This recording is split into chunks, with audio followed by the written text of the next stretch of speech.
to help us better understand the sobering reality of this growing crime is a survivor of the sex industry, Katarina MacLeod. Now, Katarina's been here before, and we so appreciate her story.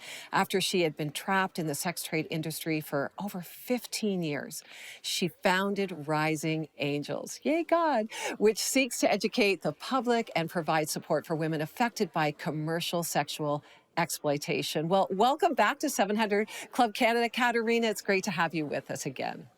Thank you for having me. I'm excited to do this today. Well, every time I hear your story, I'm just so moved. And I just want you to share it with us again. Like, you were personally 15 years in this Yeah. industry. What led you into it, and what led you out of it? Oh my gosh.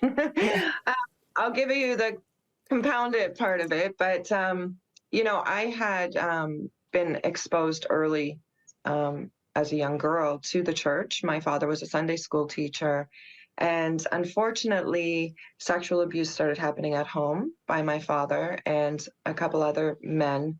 When I was a little girl, started sexually abusing me. And I didn't understand all of this stuff, and I didn't understand what was happening to me, but it led me to a very dark place in my life where I became very sexual with men at a very young age. I had a baby when I was 15 years old. I started doing drugs, I started drinking, and I just went on this path of, craziness from all the trauma that had happened to me. So eventually that led me into prostitution. What had happened was I was dating somebody. Well, I was dating somebody who I ended up marrying, and he was a very abusive man. And every time he would go to prison, he did go to prison quite often, there would be a friend, whoever was his friend, would take care of me, kind of make sure I was being a good wife, wasn't out doing bad things. And this one particular friend that he assigned to me ended up taking it upon himself to murder my husband and involve me after the fact. So, in order to deter the police, he wanted me to get a divorce, join a women's support group, that kind of stuff. I didn't go to the police. I was horrified. I was 19 years old at the time. So I did end up joining a women's support group. And in this support group, there was a pimp. And her and I became friends. We confided in each other. And she offered me a job. And that job was prostituting myself. And at that time, I thought if I could save enough money, I could get out of the situation that I was in. At this point, I already had 2 children. And that's kind of what led me into this crazy world of 15 years of exploitation. Wow. Katarina, like, what an incredible story. When I hear your story and you've shared it with us and you share it with many people, it just shows there's so many factors behind why people do what they do, right? Absolutely. Yeah. Absolutely. I think that people have the misconception that, a lot of women have a choice, and there is no choice in this. The women that I mentor now, all of them have the same kind of story of, abuse that beforehand, things that were left unhealed, that led them vulnerable to even becoming exploited. Yeah. Well, you got out. You got Yeah. out. 15 years later, you got out. How did you get out? Oh, okay. First, it was a client. I had fell in love with a client, and it was reciprocated. He had feelings for me, and he offered me an out. And at this point, it had been 15 years of drugging and drinking and chaos. I had 4 children at that point. I had 2 more boys, 2 more children with a pimp, and I was at the point where I was literally going to hurt somebody or hurt myself. And so when he offered me the out, I jumped at it, but I became his private prostitute. He controlled the money, he controlled everything, and I started volunteering with different organizations. And 3 years later, he left me. And when he left me, I had nothing. I had no money, I had no job, I had nothing. So I was going to go back into what I knew, which was prostitution. And my daughter, my eldest daughter, had become a Christian very early in her life. And she would pray for me. For 8 years, she prayed for me.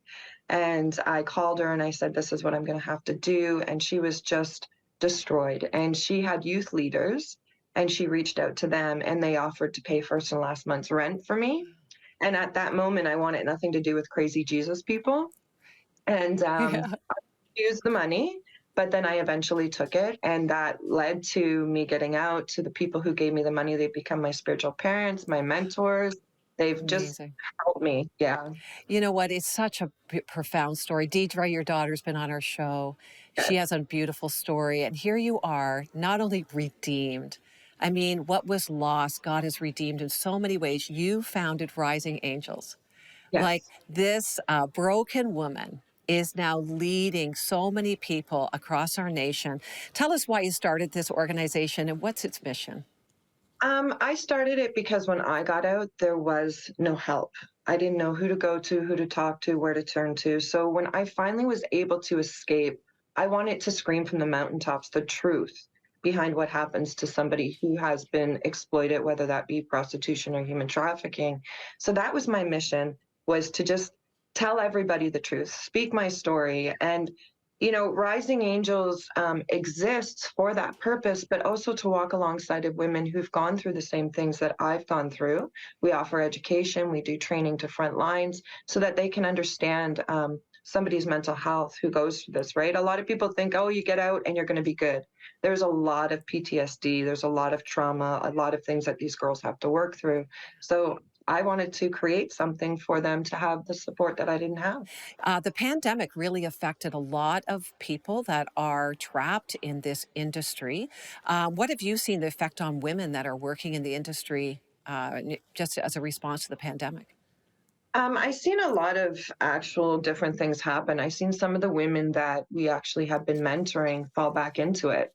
And that's because the pandemic made them feel like they were being held against their will again. There was lockdowns, you couldn't go anywhere. They lost a lot of support, whether that was addiction support or different counselors. So it sent them into a really dark spiral. We've seen a lot of girls going back into prostitution. We've seen, them going online, doing OnlyFans. It just destroyed people's mental health, and it made it very difficult. And for the women that were in it, they got in deeper because now they couldn't get help. The thing is with these women who are stuck in exploitation, it's not like you can go and you know get a regular job, or even if you go on this assistance in the system, you're still living below your means, right? So a lot of people were really desperate. Things were taken away from them, so we've seen a lot of women that were really, really affected by this. Yeah, I mean, it is amazing how the really, unfortunately, the isolation of the pandemic allowed things to spiral even deeper for many of them and the lack of support. And Rising Angels, I mean, I love what you do, Katarina, because you provide supportive services and safe environments for women and allow them to rebuild their life. Like you mentioned earlier, you might think, well, once you get out, you're going to be just fine. Get on with your life. But that's actually not the case. What are some critical needs that women need to rebuild their life moving forward? Well, they need life skills. So even if they did have life skills before this happened to them, they lose it all. I mean, it reprograms your mind, it becomes your normal.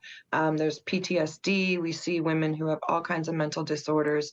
Anxiety is huge. Trust is gone. They don't trust people, but they don't trust themselves, right? So it is walking alongside of them and helping them to build up their own self-esteem again, learn those life skills, and teach them what healthy looks like going forward, because we need to get to the root of it, right? So it's not like these women just fell into this. There's a reason why they fell into it, and that's the root that we need to uncover so that it doesn't come up in different areas of their lives. That's really helpful when you're thinking about maybe people have someone in mind that they know has they would want to see come out of this industry. But what is sort of the recovery time frame? I know it's different for everyone, but what have you It, seen? It's so different. I mean, I have women that I have been mentoring for over 10 years now, and we do see progress. But for some women, they can return back to work. Some of them get married, they have children. And then there's other women that are stuck so bad in their trauma, they can't even take a bus. And so we see a lot of those women who are on the system.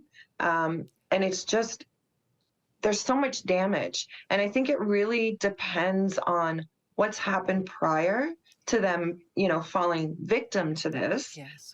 and all the damage. Like we see a lot of sexual abuse in the family. We see a lot of abuse in the family. So when you're a child growing up around this stuff, or this is happening to you, or you're being abused physically, sexually, emotionally, whatever it is, that makes it really difficult when you come out.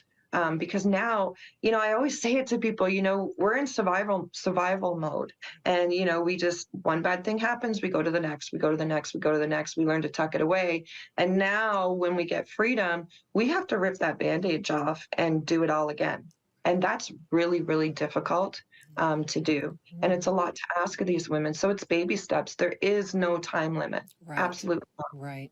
Well, you're doing a lot of some people might be watching thinking, how can I get help myself or someone that I love get help? And you've been doing online groups with women on different topics. So, what do you cover and how do the women get involved in these online groups? So a lot of it is the women I mentor, but we do advertise it like on Facebook, Instagram, on Rising Angels page that we're going to do different groups. So we've done like boundaries, we've done trauma informed care, compassion therapy, life skills, job searches, healthy eating. We are starting one on February 20th, which I think is the most crucial one, which is healthy relationships after trauma. Wow. So I've seen women who flourish in all areas, mental health, life skills, but then they end up back with the same type of toxic relationships. So I took a course myself so that I could equip these women on what healthy looks like, because I think that is so detrimental when you come from such abuse Yeah. and such trust being broken, and learning how to trust yourself and in your intuition and listening to that is so important. Well, it's so wonderful what you're doing. Just, we have about a minute here to close. What's the role that the Lord has played in your life, Oh, Katarina? And what does He do to bring hope and healing? Because there is a way truly out, and there is a way to healing like you've experienced. You know, I really had a tug of war with God for so many years. And, He was always there. If I look back on my life, He was always there protecting me, even when bad things were happening. And He saved me. The people who are in my corner are Christians. They love Jesus. And once I was able to surrender and say, okay, God, do what you got to do, because I've tried every other way and it didn't work. There was a peace, that void that we always have that we're trying to fill through, you know, everyday things wasn't being filled. And the moment that I accepted Christ into my life, that void was filled. So He's with me. He's with Right. us all. And, this is my hope for all of the women, is that they find Christ and they get the freedom that they can only truly get from that. Well, thank you. And yes, and amen. And you're evidence of that. Thank you so much, Katarina, for being with us again. And if you want to learn more about Katarina or Rising Angels, go to 700club.ca.